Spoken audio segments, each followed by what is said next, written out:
Tayo po muli ay tutunghay ng ating pong pagbasa. Hahawin natin ang mabuting balita sa Ebanghelyo ni San Mateo, Kabanatang 11, mga talatang 23 hanggang 30.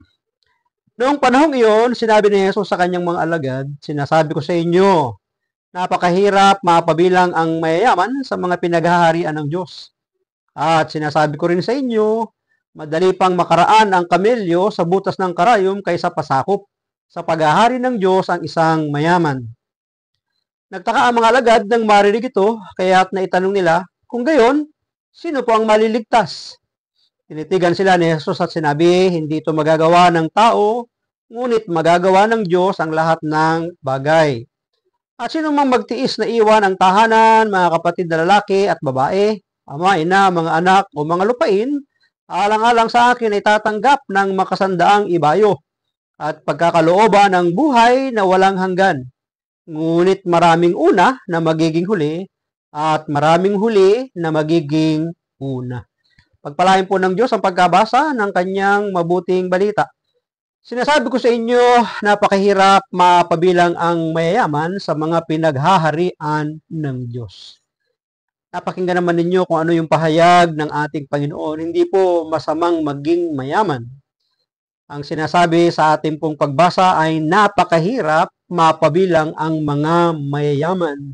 Bakit po kaya napakahirap mapabilang? Sapagkat marami pong mga panahon at pagkakataon na kapag ang isang tao ay yumaman, sumagana sa lahat ng bagay, nakakaligtaan niya na ang nagbigay ng kanyang kayamanan, kasaganahan at karangyaan ay ang Diyos.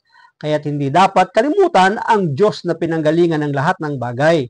Huwag nating ipagpapalit ang Diyos sa anumang bagay na tinatangkilik ng ating buhay. Maging malinaw sa atin ang mga paraan upang hindi tayo mahirapan na makapasok sa kaharian ng langit. Una, huwag nating angkinin ang lahat dahil ang lahat ay pag-aari ng Diyos. Yes! Ibig sabihin, kahit na ang ating mga pagmamayari ay dahil sa kabutihang loob ng Diyos. Nararapat lang na gamitin ito para sa kabutihan at paghahandog sa kapwa. Okay. Yun po yung layunin kung bakit pinapasagana ng isang tao para makaabot ng tulong sa mga taong nangangailangan. Ikalawa, tayo ay katiwala lang ng Diyos. Bilang katiwala ng Diyos, nararapat na tanungin natin ng Diyos kung para saan ang mga biyayang natatanggap natin. Yes! Upang lubos nating magamit ang mga ito para sa pagpapalaganap ng kaharian ng Diyos.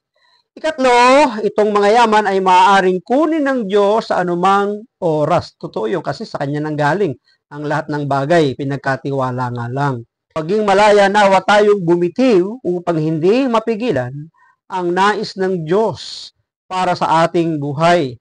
May mga pagkakataon na ang mga yaman na ibinibigay ng Diyos ang mas pinapalhalagahan natin kaysa sa Diyos na pinagmumula ng lahat ng biyaya.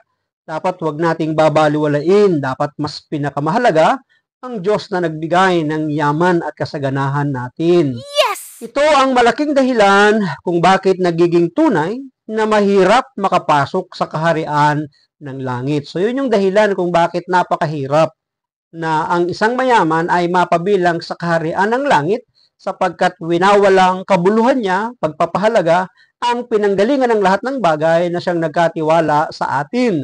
At nakakalimutan din nating lumingap, tumulong sa mga taong nangangailangan na kaya nga tayo pinagpapala ay upang may maipagkawang gawa. Yes! Bumitiw sa labis na paghahangad sa material na yaman upang ang palad ay maging bukas sa paghahandog ng yaman at mga biyaya sa ating kapwa.